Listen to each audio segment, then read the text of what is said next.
The 11th Doctor receives a message from an old Time Lord friend. The message brings him, Rory Williams, and Amy Pond to another universe where they meet an alien who eats TARDISes. Welcome, friends and companions! Sci-fi and fantasy fans meet on this channel for fun chats about their beloved books, movies, series, and franchises. We also talk about food and drinks, music and sport, except for religion and politics that are not entertainment. Random, because we will discuss everything that involves entertainment, including movies and series, books, and music. Yes, and I all know music is very important. Twinkling eye. Random, because we will be broadcast on non-fixed times, actually on many different times. You need to subscribe to this channel to know what time the broadcast is. Random also, because we have no guests or different guests. It depends who wants to join me in a live stream or panel. If you want to join me in a live stream, feel free to call me via Discord or YouTube and we will look what is possible. The Discord server is called Random Entertainment Channel, Tech Doctor Who, and I bump their server regularly so you'll find me very quick. So cheers, mate, and have lots of fun. Your host, Enigmatic Joker. So today we do an 11th Doctor story called The Doctor's Wife. This story is very important in the whole story of the TARDIS. It explains much more about the TARDIS itself, where the Doctor travels in. So, yes, let's go. I'm going to also first some general info about this episode. So, let's go for it.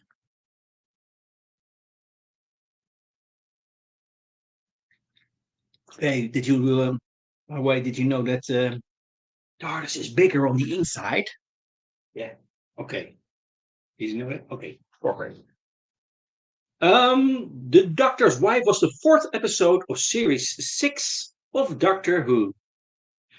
It was notable for being the first episode of the show to be written by a Gaiman, a famed fantasy and comic book writer. Such was his notoriety of Gaiman that he was given some of the privileges of head writer, though not complete creative control. We already discussed that in the last live stream with Nightmare in Silver. And he even, by the way, he even wrote the production diary section in Doctor Who magazine and hosted Doctor Who Confidential, by the way, for the facts, for the complete facts. So, the story received an exceptional amount of pre-broadcast hype in part due of the length of time which had passed since its inception. Originally scheduled as part of Series 5, it was not produced until the 2011 series, and rumors of Gaiman being recruited to write an episode for Stephen Moffat dated back as early as 2008, when the incoming showrunner was preparing to take over from Russell T Davies. Narratively, The Doctor's Wife was important because it depicted the Doctor's TARDIS in human form and offered revelations about the relationship of the two time travelers. It was also the first episode of BBC Wales Doctor Who to extensively feature the corridors of the TARDIS, a setting common to several stories of the 1963 version of the show. It also contained the first appearance of the Youth in the Stephen Moffat era, and was thus the first time that Russell T Davies was formally credited as their creator. In the story, the Doctor finally vents all his frustration at TARDIS for inability to get him where he wishes to go, which usually ends up causing one of his adventures. However, the TARDIS is also finally able to tell her side of the story. She wished to leave Gallifrey as much as the Doctor, so had allowed him to steal her. As for its seemingly faulty navigation, the TARDIS takes the Doctor where he is needed most.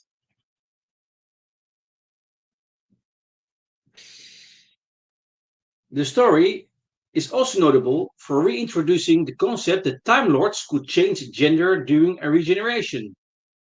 While the concept had originally been seen in The Curse of Faithful Death, where the Doctor regenerated into the female Doctor, and in Exile, a Big Finish story set in parallel universe, which featured a controversial incarnation of a female Doctor.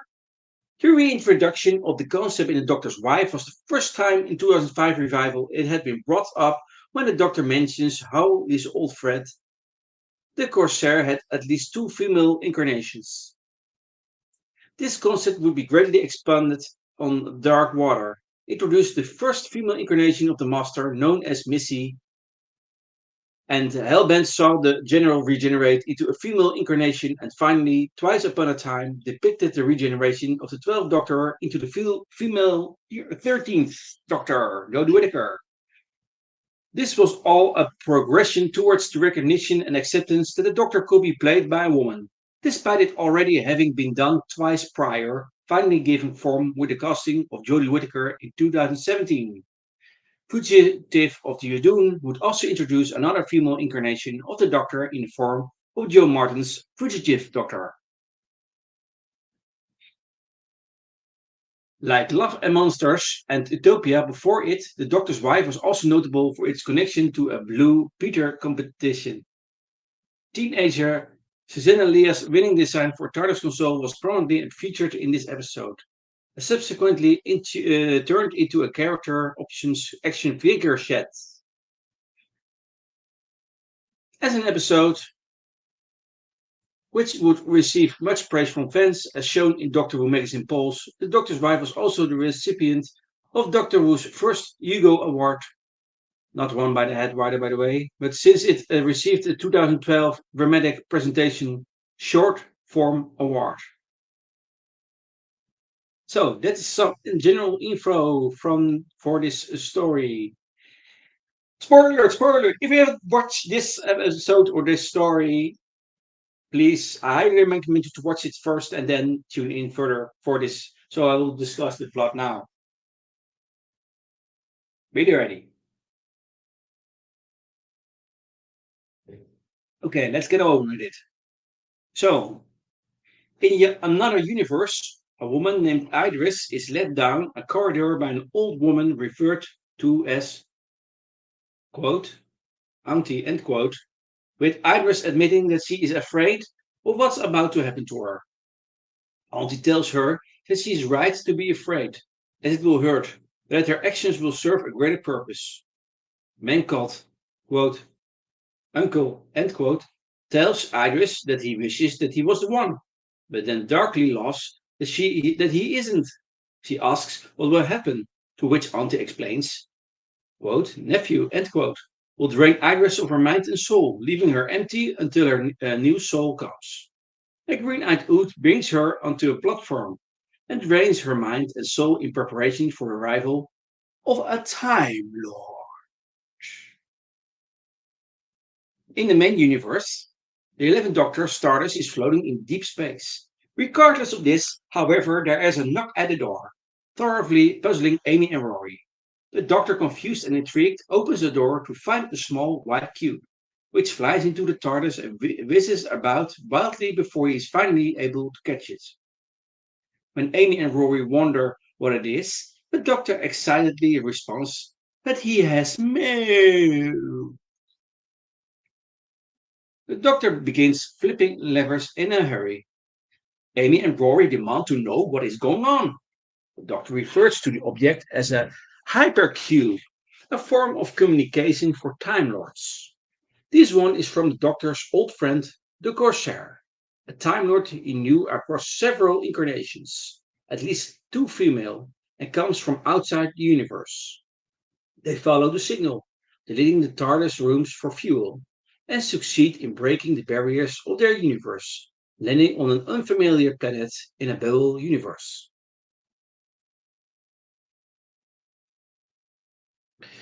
Upon landing, the TARDIS loses total power. The Doctor worriedly explains that the Matrix, that's the heart and soul of the TARDIS, has completely vanished. He then wonders where it could have gone. Elsewhere, Iris awakens with the sound of the TARDIS whooshing coming from her as golden light emanates from her mouth and hands. Auntie and Uncle watch as Iris looks at her glowing hands. Elsewhere, the time travelers step out of the TARDIS to find that they've landed on a planetoid junkyard. Optimistically, the Doctor observes that the yard is full of rift energy, and so the TARDIS should refuel. They are spotted by Iris, who kisses, then bites the Doctor, calling him her, quote, thief, end quote, while speaking madly. She is closely followed by Auntie and Uncle. All make their apologies for Iris, explaining that she is insane. However, Iris says she's not insane and tries saying something, but then tries kissing the Doctor again. He stopped from doing this so. And Iris tells the Doctor that, quote, the little boxes will make you angry, end quote, and tells Amy what, quote, petrichor, end quote means. Auntie tells Iris to get some sleep, and she agrees, saying she will look for an, quote, Auschwitz, end quote. She then faints. Uncle then says sadly that Iris has died, but Rory examines her and says she hasn't. Uncle then asks nephew, as the Ood, to take Iris somewhere she cannot bite others. The Doctor and his companions turn around to see the green-eyed Ood. Amy is shocked, but the Doctor calms her and explains what nephew is. The Doctor tries talking with nephew, but finds that his translation sphere is broken. As a gesture of goodwill, the Doctor fixes the device.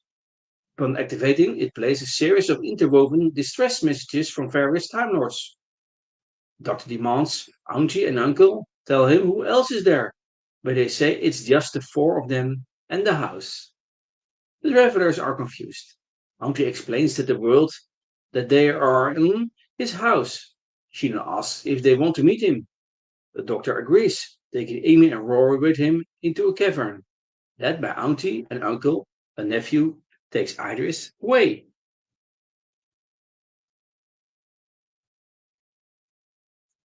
Inside the cavern, Auntie shows the travelers a vent cover that the Doctor immediately examines. He then tells his companions the asteroid is sentient. Nephew joins them as Auntie explains that the four of them breathe house's air. It is food, life on his, quote, back, end quote, and, quote, smell is armpits, end quote, as Amy points out by how the air smells. Howden takes control of the three natives, greeting the travelers, specifically the Doctor as a Time Lord. The Doctor then asks House if there are other Time Lords on him, but House says, though there have been many TARDISes in the past, none are there now.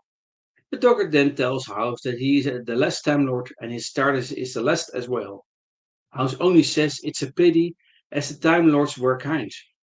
House offers the Doctor, Amy, and Rory free reign for as long as they'd like, giving them the opportunity to explore.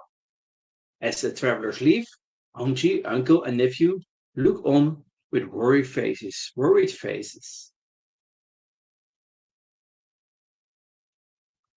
In the meantime, Iris has awoken and begins babbling random lines and gibberish. She then realizes the Doctor isn't there and calls out for her, quote, thief, end quote. Nearby, the Doctor hears her and tells his companions that he knows House is lying because of what he heard on Nephew's translator. However, Amy points out even if there are other Time Lords, the Doctor will have to explain his annihilation of the rest of their species to them. He wants to be forgiven. Wondering what the Doctor needs to help in his search, Amy is instructed to retrieve the sonic screwdriver from his spare coat. Amy gives him her phone to keep in touch and leaves Rory to look after him. However, Rory follows Amy on the Doctor's orders. He believes the Doctor will be okay, but Amy thinks different. The Doctor might get emotional and make mistakes. They enter the TARDIS as a green smoke begins swirling out of the ground and around it.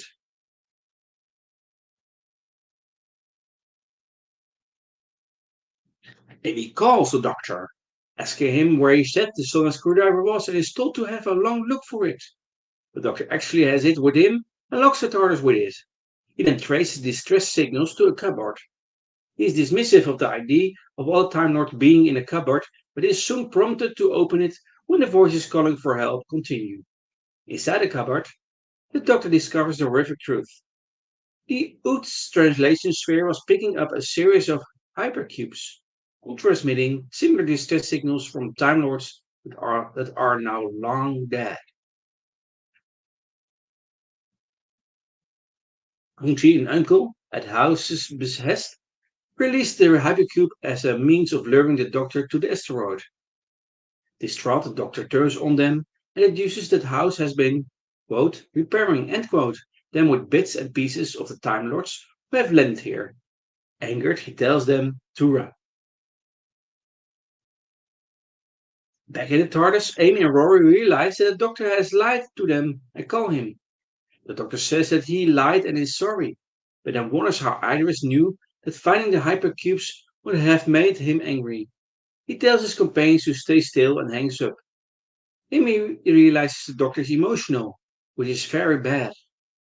A green glow comes from outside the windows, prompting Rory to agree with her, at least with the part about their predicament being bad. The Doctor confronts Iris. He wonders how she could have possibly known, leading her to reveal that she is, in fact, the TARDIS. On landing, House removed the TARDIS matrix and implanted it in her body. While the Doctor's reluctant to believe her, he becomes to realize it's true when she explains that she, quote, borrowed, end quote, him because she wanted to see the universe, and he was the only Time Lord that was mad enough. He releases her from the cage in which she has been imprisoned and, with her help, deduces that the house, quote, eats TARDISes, end quote, by feeding on the rift energy bursting from them. But because he can't, quote, eat, end quote, a TARDIS without blowing a hole in the universe, the house removed the matrix and placed it inside Iris, with the hope that it would die off. Ooh, I. Inside Iris with the hope that it would die off on its phone far away from the console room.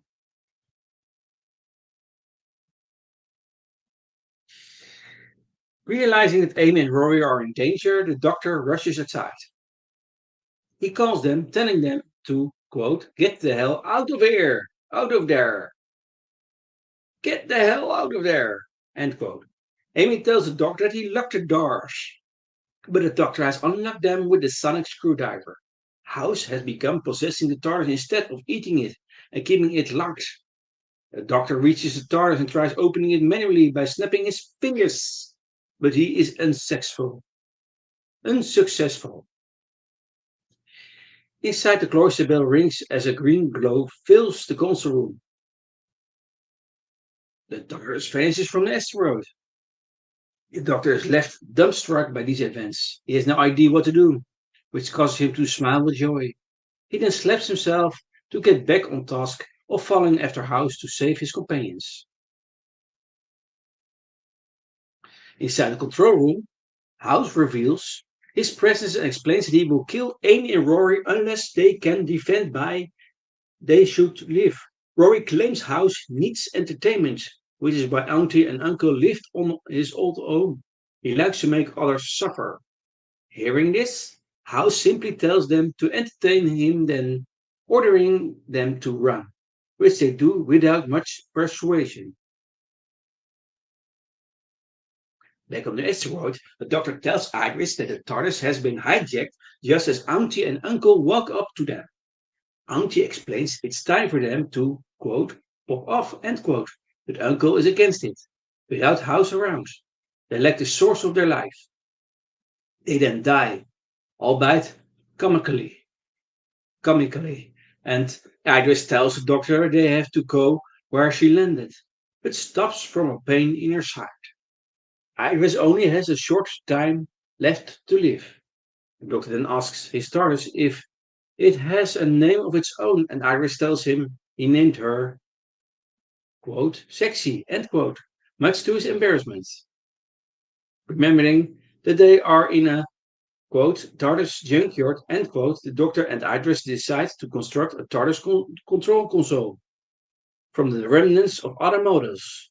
Though Agnes rebukes the Doctor briefly when she reminds him that the so-called junkyard, is in fact filled with the corpses of her sisters.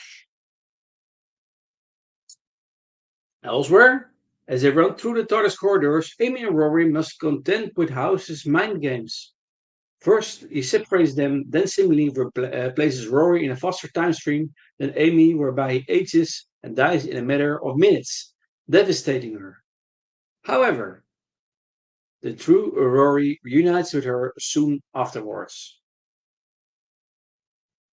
So the Doctor and Iris bond while constructing the new concept, though initially the Doctor is confrontational, accusing the TARDIS of acting like his mother and not being very reliable. Iris informs the Doctor, although she has not always taken him where he wanted to go. She's always taking him where he's needed.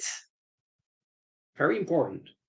So the Doctor expresses a desire to talk to her even when she, quote, inside the box, end quote, which she states that it's impossible. Moments later, she nearly collapses and informs the Doctor that her body is deteriorating rapidly. They successfully launch the console and pursue the TARDIS through the vortex, thanks to Idris giving some of her matrix to the console. Because House has raised the TARDIS exterior shields, the Doctor orders Idris to send Amy a telepathic message, directing her to one of the old control rooms. She mistakes Rory for, quote, the pretty one, end quote, and sends him the message instead. On their way to the console room, House continues to play with Amy's mind, turning off the lights so that she can't see. As Rory goes ahead, Amy is confronted by Nephew, who has been brought aboard to do House's bidding. The couple flees to the old control room only to find the doors locked. Iris sends Rory's another telepathic message to give him the password. Amy, remembering the TARDIS interface is telepathic, mentally visualizes all four of the words, remembering Iris' seemingly random reference to the definition for, quote, red record, end quote, and they succeed in entering the control room that was used by the Doctor's ninth and 10th incarnations. They manage to lower the shields just as the, quote, invading matrix, end quote, materializes. House is able to enter the room. So, House is annoyed that they lowered the shields, hoping they could have been his servants along with Nephew, but decides they are too much trouble. Nephew is ordered to kill them. The makeshift console then materializes, atomizing the loot. The Doctor reunites with Amy and Rory, introducing them to Idris, whose body is failing. Realizing how little time they have left, the Doctor engages House, explaining that he will need the Doctor's help re-entering the larger universe. He suggests that House delete 30% of the TARDIS rooms for extra fuel. House agrees, firstly deleting the room in which they all stand. However, instead of dying, they find themselves in the main control room, where the Doctor reveals the emergency failsafe that the House fails to consider. All living things present in deleted rooms are automatically transported to the main control room. House sees no reason to delay killing the Doctor and his friends now that they have reached the main universe, leading the Doctor and Amy to enthusiastically congratulate him for defeating him. However, the Doctor is merely buying time, watching as Idris dies just after whispering something in Rory's ear. The Doctor reminds House of his plan to trap the Matrix in a mortal body where it will die off safely far away from the control room. However, this plan has failed, and the Matrix has been released into the console room. Upon entering the console, the Matrix quickly overrides House, and the entity screams in pain as it is consumed. The Matrix has one last conversation with the Doctor, projecting itself as Iris' form into the room. She remembers the sad word she'd forgotten all along, quote, alive, end quote, which the Doctor insists isn't said until it's over. She also tells him the one thing she never got to say to him. and that is, quote, hello, end quote. The doctor pleads that he doesn't want her to go, but she disappears in a burst of light, whispering, quote, I love you, end quote, before vanishing entirely. The heartbroken doctor tearfully begins to work the console as Amy and Rory look on. The doctor works underneath the console platform, placing a firewall around the matrix to prevent it from being removed again. Rory admits to the doctor that, before she died, Idris whispered, quote, the only water in the forest is the river, end quote, which he believed they need to know one day. Amy asks if the TARDIS will be able to speak again, but the doctor says no due to, quote, spacey end quote, reasons. As the bedroom was one of the ones deleted, the doctor constructs them another bed. Is disappointed that the two go for a double bed instead of a bunk bed, like they had before. As two head off, the doctor now, with a new appreciation of the TARDIS and his relationship with her, speaks to the console and tells her they can head wherever she wants, like the Eye of Orion for some peace and relaxation, or to wherever the TARDIS thinks he needs to go. One of the levers moves of his accord, making the doctor gleeful as he goes heading off into another adventure with his oldest companion, leading the way as always. So, and that, my friends, is the end of this story of this episode.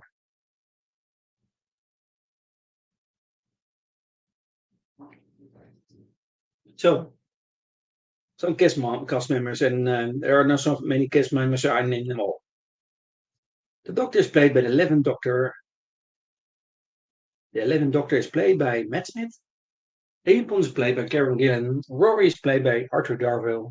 Iris is played by Suren Jones. House is played by Michael Sheen. Nephew is played by Paul Casey. Uncle is played by Adrian Schiller. And Auntie is played by Elizabeth Barrington.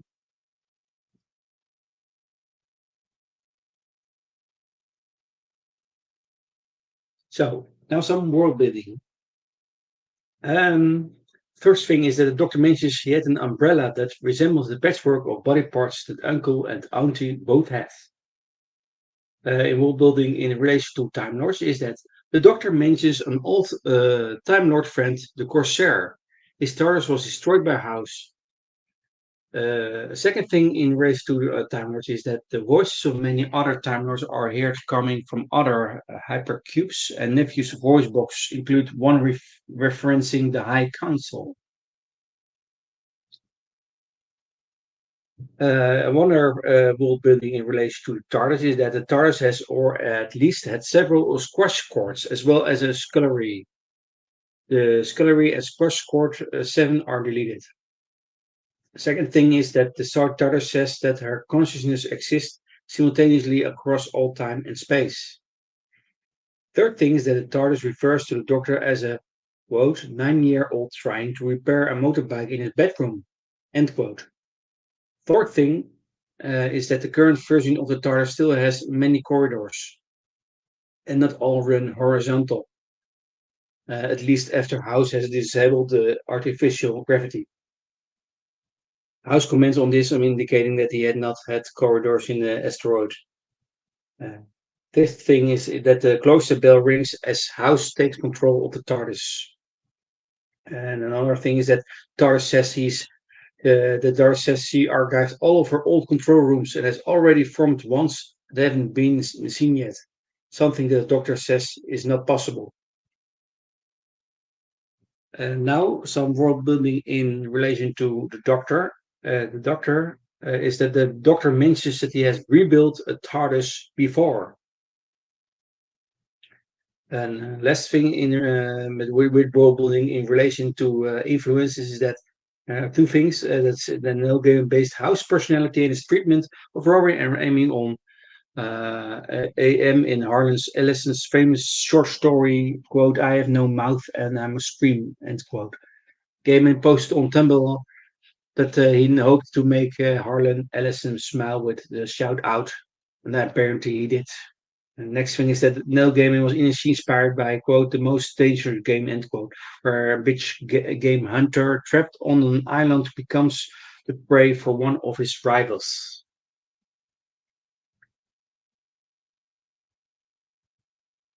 Okay,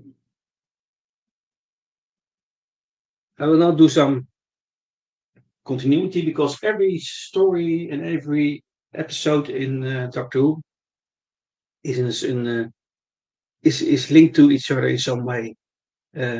Past episodes, future episodes reference to past episode and our past episodes are a sort of an explanation to future episodes, vice versa. That's the word of Doctor Who. There's some continuity and context. And again, there's not such thing as canon in the world of Doctor Who. This, in fact, is this choose your own canon. But there's some continuity in all things, and we'll name some things. First of all, the second Doctor previously sent a message by Hypercube to the Time Lords. We see that also in the second Doctor story, Predictable, the last adventure on screen. That was in the second Doctor era, because later on we see him in other multi-Doctor stories. But in his last second Doctor era, the last story called the War Games, there we see also an Hypercube, and it is he used that for to send a message to the Time Lords.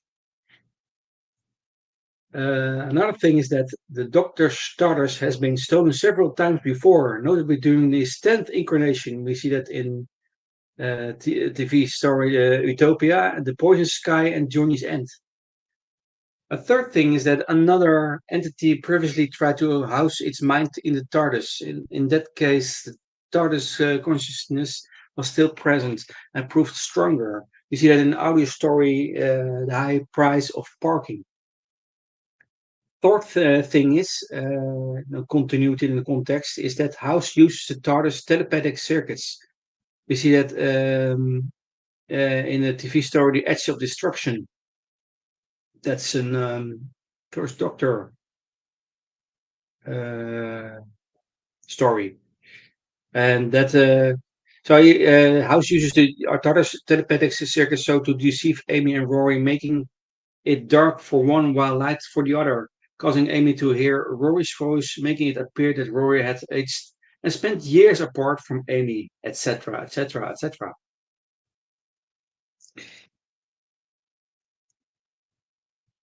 So, fifth thing is that the TARDIS swimming pool, we see it in TV story Invasion of Time, is referenced, though it is also deleted. Pool had earlier made its way to the TARDIS library after the ship was damaged by the Doctor's regenerative energy.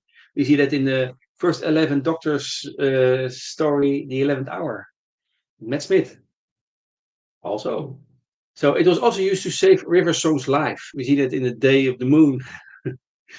It will later be restored. We see that in this journey to the center of the TARDIS. There's a link to that, a relation to that.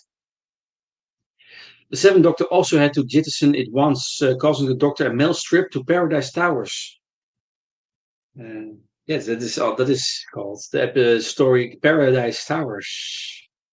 The Mel Bush, yeah, Seventh Doctor Sylvester McCoy. Another thing is that the Doctor references rebuilding the TARDIS before. We see it in the claws of Axis and the horns of Nimon. Another thing is that the Doctor overhaul also references using rift energy to refuel the TARDIS.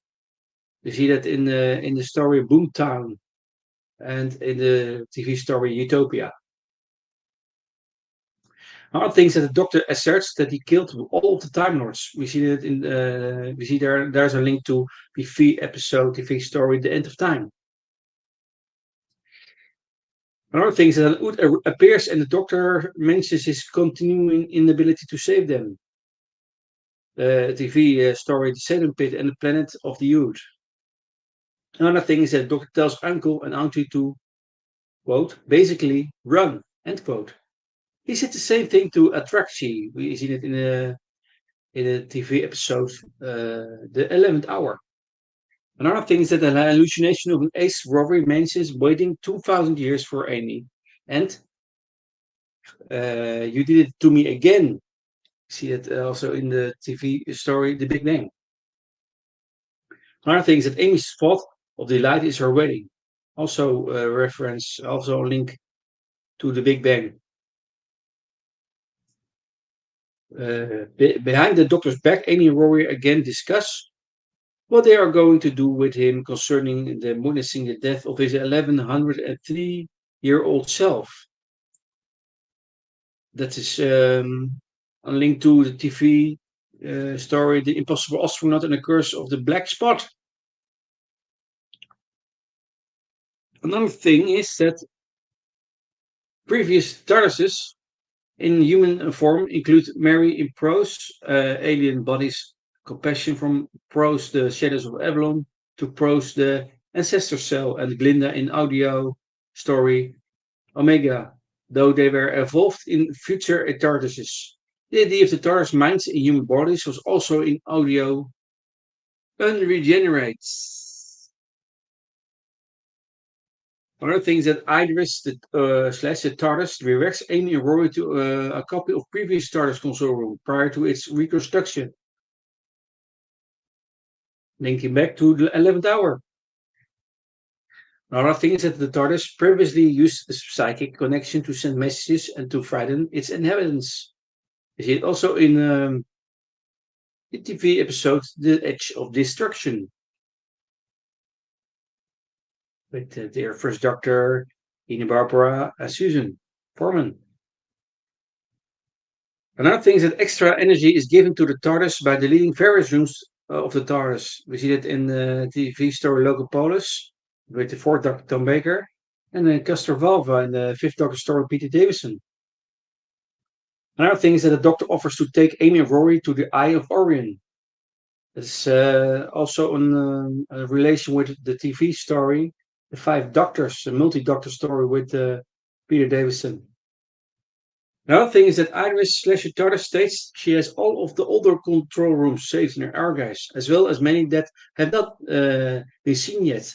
There's that is a source of with the comic Tesseract. Another thing is that Iris slash the TARDIS tells the Doctor that although she didn't always take him to where he wanted to go, she took him to where he needed to go, which explains most of the times that TARDIS gets the flight wrong. E.g., landing on the moon rather than Mars, or when he was supposed to go to Rio and ended up in Wales. Another thing is that Irish slash the TARDIS mentions the Doctor's tendency to, quote, bring home strays, end quote. You see that in TV stories, The Rescue, The Chase, and The Evil of the Daleks, etc. And another thing is that Martha Jones made a similar comparison to the Doctor's practice of taking on the companions. Seen it in the TV story Utopia.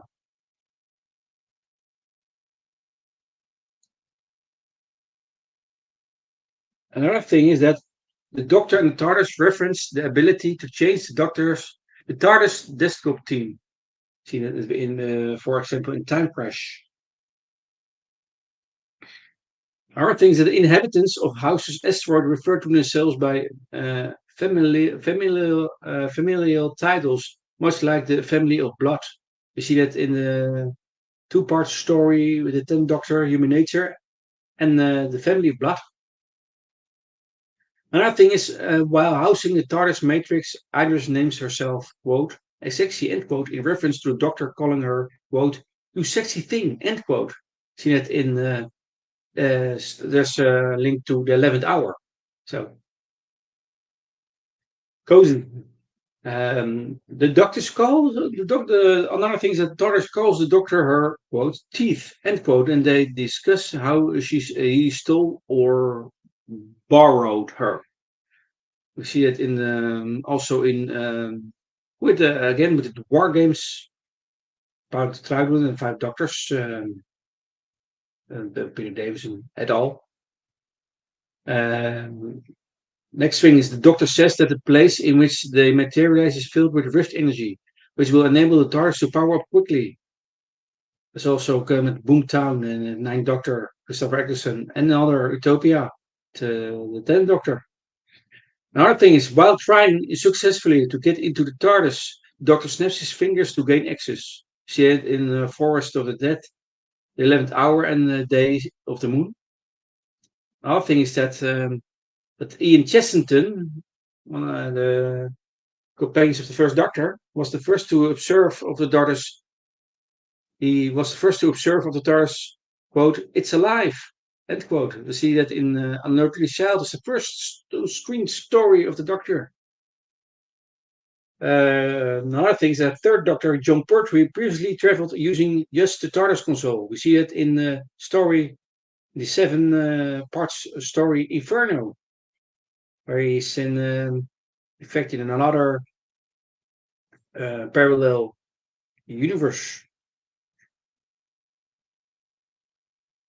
Another thing is that Idris is annoyed that the Doctor never read instructions. The Doctor once said he threw the TARDIS instruction manual into a supernova because he disagreed with it. You see that in Amy's Choice, where we also see the Dream Lord. But yeah, that's a story for another life. Ooh. So he had previously ripped out pages of the manual because he disagreed with them. We also see that in the TV story The Pirate Planet. Another thing is that Iris tells Rory to tell the Doctor, quote, "The only water is the forest, is the river," end quote. The significance of these words is revealed later in the TV story A Good Man Goes to War. Also linked to that. Link, link, link. Another thing is that the junk TARDIS console features safety belts to hold onto, a feature previously seen on the console of the Doctor's TARDIS. That is in the story Timeless with the Fifth Doctor. I think the name was whatever. It's in the classics. Another thing is that the fact that the old console rooms were archived within the TARDIS had previously been a major plot point in a 10th Doctor comic book story, comic Tesseract. In the comic book, the Doctor is well aware of the archiving. Here, the Doctor believes that old console rooms were, quote, were all deleted or remodeled. So there's some difference. Choose your canon again. Perfect. Okay. Other things that Doctor had previously tricked an adversary into fixing the TARDIS. You see it also in that is in Frontios.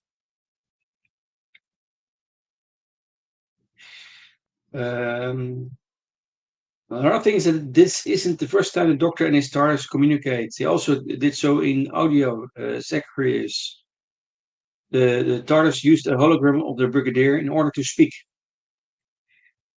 And so, the last thing, a hypercube is later used to tempt and capture the Doctor by the Dalek time controller, which take him to the planet Ketria. See it in Prose, the Dalek generation. So, these were some continuations, some context. And again, choose your own canon. And this are some things that are linked together. We see some relation to other things. Okay, this is the live stream. This was the live stream about the Doctor's wife. Perfect, perfect, perfect. And we will finish this live stream with the commercials, and then I will say to you and bring to you greetings. So, yes. Sci-Fi and fantasy fans meet on this channel for fun chats about the beloved books, movies, series, and franchises. We also talk about food and drinks, music, and sport. Random Cast will discuss everything that involves entertainment, including movies and series, books, and music. And how important is music? Yes. Yes, yes, yes. Random because we're broadcast on non-fixed times, actually many different times. You need to subscribe to the channel to know what time the broadcast is. Random also because we have no guests or different guests. It depends who wants to join me in the live stream or panel. If you want to join me in a live stream, feel free to contact me via Discord or YouTube and we will look what is possible. You can comment on this video and you can send me a private message via Discord. So the Discord server is called Random Entertainment Channel Tag Doctor Who. So cheers, mate, and have lots of fun. Your host, Enigmatic Joker. So very good. I wish you all the best, all the pleasure.